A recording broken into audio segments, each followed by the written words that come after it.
یہ 5 ہیں. اب سینئر جو پریزائڈنگ جج ہے وہ ایک علیحدہ اختیار کر رہا ہے، تو اس کا مطلب ہے کہ وہ تو حاوی ہوگا، یعنی اس کے اندر ڈال دیا اس کو بھی، یعنی ایک طرح سے 2 چیف جسٹس بنا دیے. یہ سمجھیں اس بات کو، آپ 2 کوٹے بنا دیے ہیں، ہائی کورٹ بھی اور 2 سپریم کورٹ بھی 2 بنا دیے ہیں آپ نے، جو طریقہ کار ہے. پھر وفاقی وزیر قانون، اٹارنی جنرل پاکستان، ایک وکیل جو ہے سپریم کورٹ بار ایسوسی ایشن جو پاکستان بار کونسل نامینیٹ کرے گی 2 سال کے لیے، 2 سینٹ کے ممبر اور 2 پارلیمانی کمیٹی کے ممبر. یعنی یہ بات ہو رہی ہے جوڈیشل کمیشن کی کمپوزیشن کی، اور ایک خاتون یا نان مسلم بیوقوف بنانے کے لیے. تو یہ ٹوٹل اگر آپ حساب لگا لیں 1 اور 1 2 اور 3 6 7 8 9 اور 4 13 اور 1 14 جو ججز تعینات کرنے والے تھے. 14 میں سے 4 ایک طرف ہوں گے تو 10 ایک طرف ہوں گے. تو ججز کی ساری تعیناتیاں جو ہے نا، اور یہ بھی مذاق ہو گیا، یعنی جن کے بارے میں کیسز جانے ہیں، حکومت وقت کے بارے میں جانا ہے، وہ ججز اپنی مرضی کے تعینات کرے گا. بند کر دے، اس سے بہتر تو اس نظام کو جو نظر آ رہا ہے. اور پھر چیف جسٹس کا جو لگانا ہے جو پارلیمانی کمیٹی کے حوالے سے اگلی بات ہے، وہ سب آرٹیکل 3 کے اندر ہے. 3 نام جو سینئر 3 ہوں گے وہ جائیں گے، اور اگر اس میں سے ایک ڈراپ ہو جائے تو پھر اس سے اگلا سینئر جج آ جائے گا. ٹھیک ہے جی، یہ چیف جسٹس کے حوالے سے تو بات ہوگی، لیکن جو پریزائڈنگ جج لگانا ہے اور اس کا طریقہ کار بھی پورا دیا ہوا ہے. ٹھیک ہے جی. اور یوں جو ہے، اور یہ پوری دنیا کی تاریخ میں پہلا ہے پاکستان، میرا جہاں تک خیال ہے، جس کسی نے بھی یہ تجربہ کیا ہے، تجربہ دیا ہے، وہ وہاں دیکھیں گے. ٹھیک ہے نا جی. اور آپ یہاں سمجھ سکتے ہیں کہ کیا ہونا ہے. اور جو نظر آ رہا ہے نا، جو نظر آ رہا ہے، یہ کسی طوفان کا پیش خیمہ ہے. بتا دوں، بڑے مسائل رہیں گے، بہت الجھنیں رہیں گی، بہت دقتیں رہیں گی، بہت تکلیفیں رہیں گی، مگر یہ نظام اب آپ کے سامنے آ چکا ہے. اللہ کرے کہ اس آئینی ترمیم کو، جیسے میں نے پہلے بھی کہا ہے، میں بار بار کہہ رہا ہوں کہ اس کو چیلنج کرنے جا رہے ہیں جی، اور چیلنج ہم نے انشاءاللہ کرنا ہے، اور میجورٹی آئیں گی یہاں پر. اور اسپیکر کا الیکشن کمیشن کو خط آ گیا آئینی ترمیم پر ووٹ نہ دینے پر عادل بادزئی کو ڈی سیٹ کرنے کا مطالبہ کر دیا. ہم بتا دوں گا ایک ہی دن میں. اور اسپیکر ایاز صادق نے الیکشن کمیشن کو ایک اور خط لکھ دیا ہے. انہوں نے کہا اس کی نااہل کر کے نشست خالی قرار دی جائے. اور بھیجنے والا بھی کون ہے؟ نواز شریف، جو بڑی جمہوری باتیں کر رہے تھے. اب تو ڈکٹیٹر سے برا دور آ گیا. میرے ساتھ ایاز امیر صاحب موجود تھے، بڑی زبردست گفتگو رہی. انہوں نے بھی کہا ہے کہ ہم نے نہیں یہ دیکھا، ایسا دور ہم نے نہیں دیکھا. جنرل ضیاء الحق کا دور بھی ایسا نہیں تھا، مشرف کا بھی تھا. لیکن اب تو ضرورت ہی نہیں کسی مارشل لا وغیرہ کی. لوگ بڑا کہتے رہے مارشل لا، میں آپ پہلے بھی کہتے رہا کوئی مارشل لا نہیں لگنا، کوئی مارشل لا نہیں لگنا. یہ سارا جو حالات ہیں آپ کے سامنے آ جانے ہیں.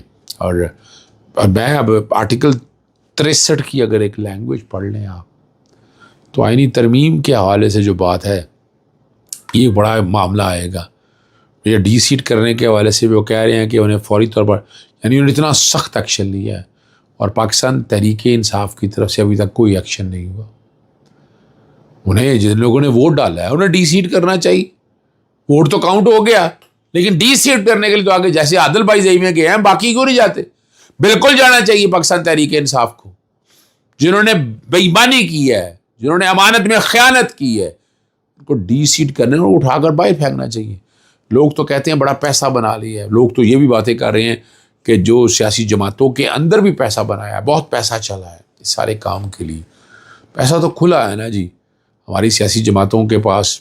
تو وہ انہیں کیا فرق پڑتا ہے کہ کیا اپن کئی کاروباری شخصیات کے نام پر دے رہے ہیں. مجھے بتایا اور میرے رونگٹے کھڑے ہو گئے کہ جب اس وقت کو ڈیل ہوئی، جب آپریشن رجیم چینج ہوا ہے اس وقت ڈیل ہوئی. پھر ابھی جب ووٹنگ ہوئی ہے، ان ووٹنگ میں ڈیل کہاں سے ہوئی، پیسہ کہاں سے گیا.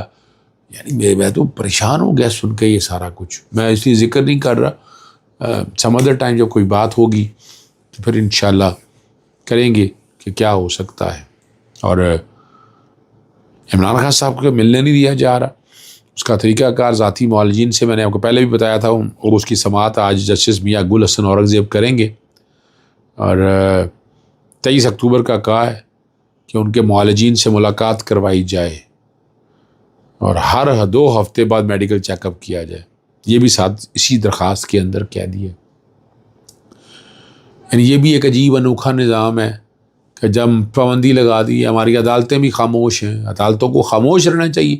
بنیادی حقوق کی خلاف ورزی ہو رہی ہے، زیادتی ہو رہی ہے سارے پروسیس کے اندر، لیکن یہ سارا جو کچھ ہو رہا ہے آپ برداشت کر رہے ہیں، ہم برداشت کر رہے ہیں.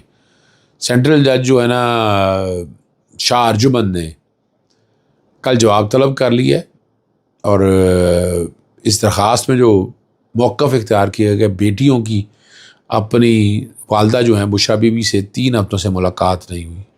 بشرا بی بی ناحق قید ہیں اور ان کو بنیادی حقوق سے محروم رکھا جا رہا ہے.